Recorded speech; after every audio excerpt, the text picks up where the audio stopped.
Latte art is a journey, but no matter how simple or complex the pattern, they all require three things: well-extracted espresso, microfoam textured milk, and a lot of practice.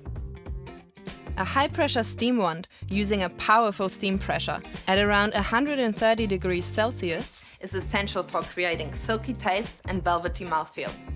And without it, latte art is not possible. To help you master latte art, we've created a training cup to get you started.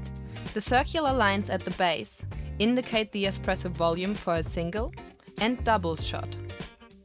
The curved line on the wall helps guide you when pouring microfoam. Let's see a demo. Start with the jug up high and tilt the cup to increase the surface area of the espresso, using the dotted line as a guide. Pour a thin, constant stream of microfoam to pierce the center of the crema. As the cup starts to fill, stop before you hit the line and tilt the cup more upright. Then bring the tip of the jug close to the surface of the milk, almost touching it. At this point, a white dot will start to appear.